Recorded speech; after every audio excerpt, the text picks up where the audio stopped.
And so, what's your story with Tesla? Because I know you were a little bit of like a skeptic at first, and No, I then, wasn't. oh, you More weren't? than a skeptic. No, I thought this is crap. This isn't a car.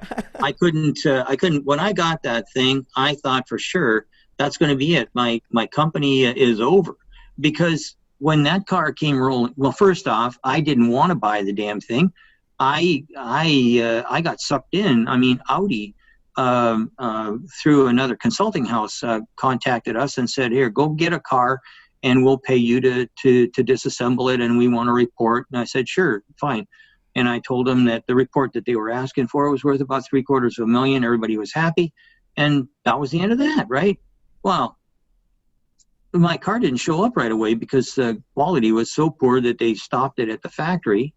By the time it got going, by the time I got the car, Audi said, "Oh, forget it. We put one on an airplane and flew it home." You're not supposed to do that, but they did it anyway. And that's the way it goes. So now I got a car, and what am I going to do with it? And we'd already tried the BMW, and we knew that we're not doing not doing that again. We lost a chunk of change on that. So I dragged the car out, and I don't know if you know John McElroy, but John McElroy said, "Hey, can I come down and take some pictures?"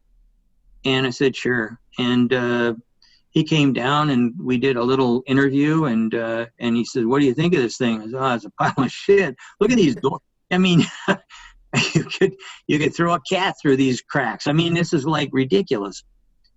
And then, John was that's from the Fit Finish Quality Assessment.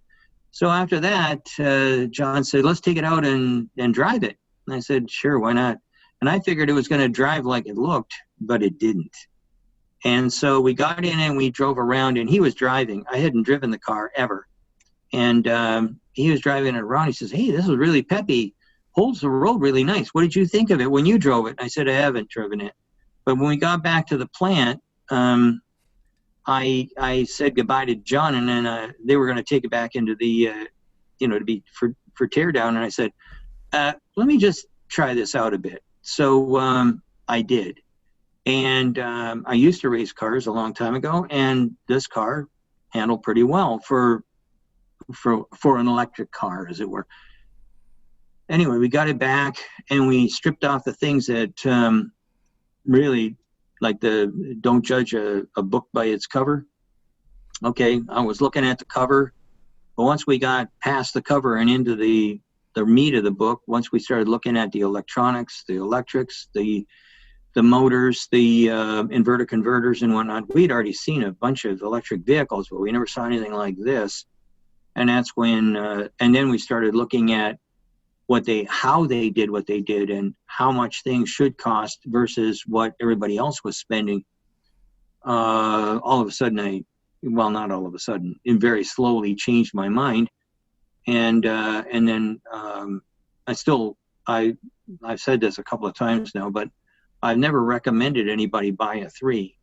But I have recommended people buy a Y, because this is the first electric car that I feel is worth buying.